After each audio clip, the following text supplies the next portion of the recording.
57 minutes. That's all it took. One player walked away from the court barely tested. The other needed help just to leave. But the most important part of what happened in Cincinnati isn't the score. It's what the score revealed. Alex Eala didn't simply advance because Elena-Gabriela Ruse retired. She had already taken control, leading 6-1, 3-0 when the match ended.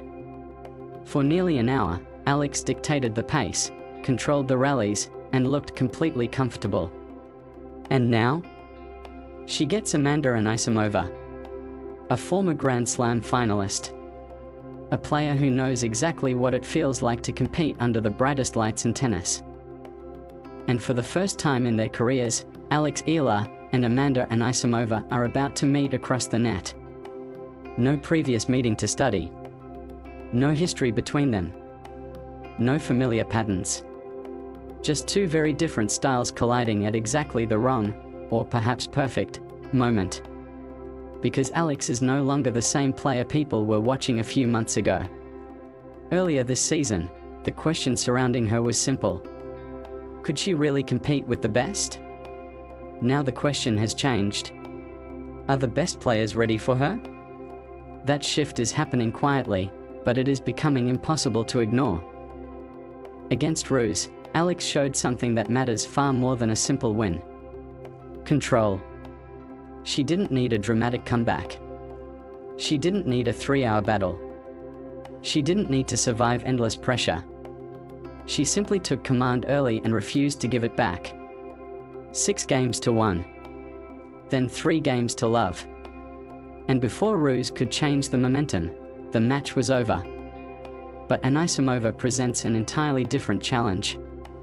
She won her own match convincingly, defeating Sonri Sonmi's 6-2, 6-3. Clean. Fast. Efficient. And now she gets to face Alex. This is where things become fascinating.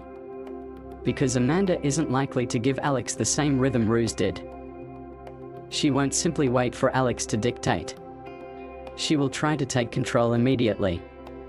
Her philosophy is simple: attack before the opponent gets comfortable. And against Alex, that could make the opening 10 minutes incredibly important. Forget the scoreboard for a moment. Watch the mechanics. Watch Alex's serve. Watch the toss. Watch her weight transfer. Watch where the first serve goes. Does she attack immediately?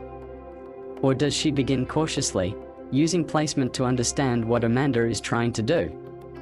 Because against a player like Anisimova, hesitation can be expensive. Amanda doesn't necessarily need 4 or 5 shots to hurt you. Sometimes she only needs one short ball, one weak return, one moment of hesitation. That's enough to turn a neutral point into an attacking opportunity. And that makes Alex's second serve one of the most important shots in this entire matchup. If it sits up even slightly, Amanda will have an invitation. She can step inside the court, take the ball early, and suddenly, Alex is defending before she has even had a chance to establish her game. But Alex doesn't need to overpower Amanda to win. That's the interesting part. Her biggest weapon may actually be her ability to make Amanda uncomfortable. Instead of trying to hit every ball harder, Alex can make Amanda hit one more shot. And then another. And another. That extra ball can become exhausting. Not immediately, but gradually. And then, suddenly, the pressure appears. That's where Alex's return game becomes critical. Amanda's serve can be dangerous. She can generate more aces and immediate pressure than Alex typically does. But aces aren't the entire story. What happens immediately after the serve could matter even more. If Alex gets the return deep, especially toward the backhand, she can prevent Amanda from instantly taking control. A return doesn't have to be spectacular to be effective. It simply has to make Amanda hit the next shot from a less than perfect position. That changes everything. Because tennis is often decided before the winner ever arrives. A deep return forces a weaker response, That weaker response creates a shorter ball. The shorter ball creates an opening.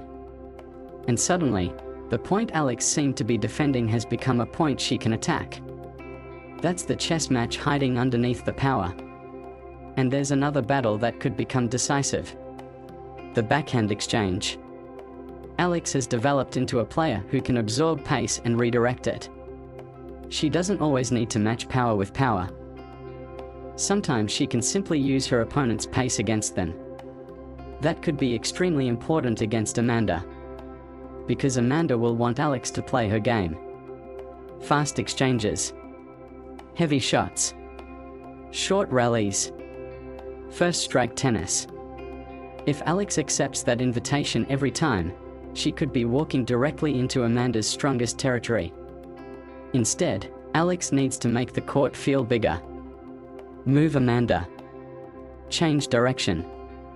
Mix up height and pace. Send one ball cross-court and the next down the line. Make Amanda wonder where the next shot is coming from. Because the moment Amanda starts thinking instead of simply reacting, Alex has achieved something important. She has slowed down Amanda's decision-making. And at this level, even half a second can change a point. There's also a psychological battle that neither player needs to mention. Amanda has already experienced the pressure of major stages. She knows what it feels like when the expectations become overwhelming. She knows how quickly one bad service game can turn into a lost set. But Alex is entering this match with something different. Momentum. Confidence. And growing belief. She isn't walking onto the court hoping she belongs. She is walking onto the court expecting to compete. That difference matters. The first 4 games could tell us a lot. Amanda will likely want quick points. Alex may want longer rallies. Amanda will want to attack early. Alex can try to drag her into uncomfortable exchanges. And the player who gets her preferred rhythm first could gain a huge psychological advantage. Imagine Amanda holding her opening service game comfortably. No problem. Alex doesn't need to panic. She simply needs to answer. But imagine Alex gets the first break. That changes the atmosphere instantly. Watch Amanda's reaction. Does she start swinging even harder? Does she become more aggressive? Does she try to shorten points? Or does she slow everything down and rebuild? That reaction could tell us more than the scoreboard. Because sometimes the most important moment in a match isn't the break itself. It's what happens immediately afterward. Now imagine the opposite. Amanda holds to love twice. Alex struggles to land first serves. Amanda starts stepping inside the court. Every short ball gets punished. Suddenly, Alex is playing defense instead of controlling the match. That is the version she has to avoid. Because once a powerful hitter gets comfortable, breaking that rhythm becomes incredibly difficult. And that's why the opening return games could be even more important than the opening service games. Alex needs Amanda to understand something immediately. There are no free points.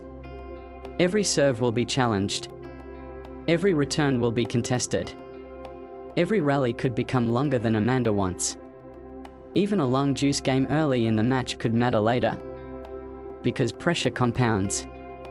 One extended game becomes another. One extra sprint becomes another. And eventually, the body and mind both start keeping score. But Alex also has to be careful. If she wins a long 12-shot rally, she can't suddenly decide she needs to finish the next point in 3 shots. That's where young players can get trapped by momentum. They win one incredible point and immediately try to create another. Against Amanda, that could be dangerous. Patience may be the bigger weapon. If Alex can win a brutal rally, reset, and then force Amanda into another uncomfortable rally, she begins changing the nature of the match. She doesn't need the spectacular winner. She needs the opponent to make one more uncomfortable decision. And eventually, that decision can become a mistake. There is another fascinating area to watch.